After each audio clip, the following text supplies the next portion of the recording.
Sahabat sebangsa dan setanah air, New Mind harus segera mendeklarasikan untuk memposisikan dirinya menjadi yang terdepan. Sama seperti apa yang dideklarasikan Xi Jinping setelah peringatan ulang tahun Partai Komunis Cina yang ke-100. Dia sampai saat ini terus mengkampanyekan Make China Great Again atau MCGA, mirip dengan maganya Trump, Make America Great Again. Saat ini ada 6 kebijakan terbarunya untuk dalam negeri Tiongkok yang ketat dijalankan. Salah satunya apa yang dilakukan pemerintah kepada Jack Ma yang membuatnya Jack Ma terdiam tak berkutik. Oligarki salah tempat Jack Ma itu. Apa yang dilakukan pemerintah Xi Jinping? Dipisahkannya sistem pembayaran dengan marketplace, Alipay dengan N dan lain sebagainya. Kebijakan lain yaitu apalagi? Perusahaan Tiongkok yang go global dan kepemilikannya masih didominasi oleh warga negara Tiongkok dan BUMN Tiongkok didukung penuh oleh kekuatan pemerintahan Partai Komunis Cina. Namun perusahaan lokal yang dimasuki investor asing dikerdilkan. Ini membuat geger dunia finansial seminggu terakhir ini. Sosialisme ketat dilakukan secara otoriter, di mana yang kaya diambil haknya, sebagian besar dibagikan ke rakyat dengan tangan besi. Diratakan kekayaannya, diambil hampir 40% tambahan untuk negara dari tahun-tahun lalu, atau kekayaannya diambil 40% lagi untuk rakyat. Intinya Tiongkok untuk Tiongkok saat ini. Xi Jinping mau ambil balik kekuatan ekonomi dalam negeri, tidak bergantung asing dan uang asing lagi, juga diambil dari tangan oligarki. Persis seperti Rusia. Putin ambil separuh kekayaan oligarki di Rusia. Kalau Tiongkok yang kaya itu PKC, kalau Rusia yang kaya itu Putin Incorporated. Efek Xi Jinping tadi jadi bagaimana? Faktanya saat ini saham-saham perusahaan seluruh dunia yang investasinya di dalam negeri Tiongkok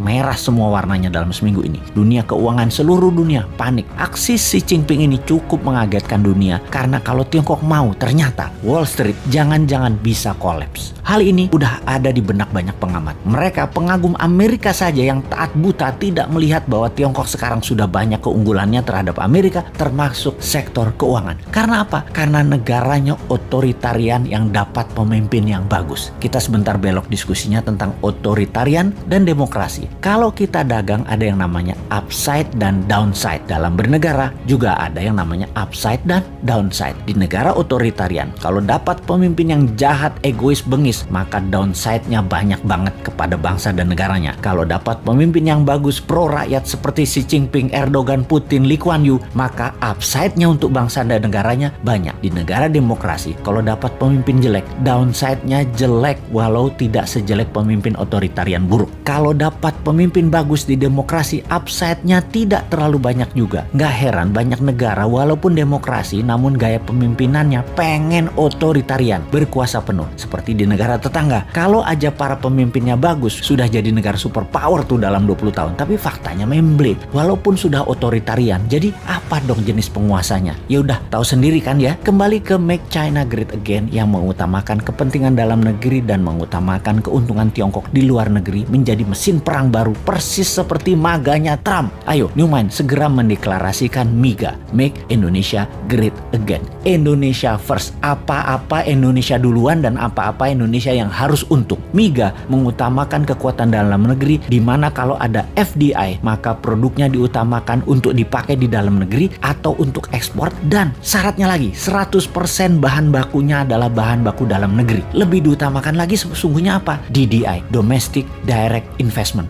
investasi putra bangsa. New Mind gitu loh.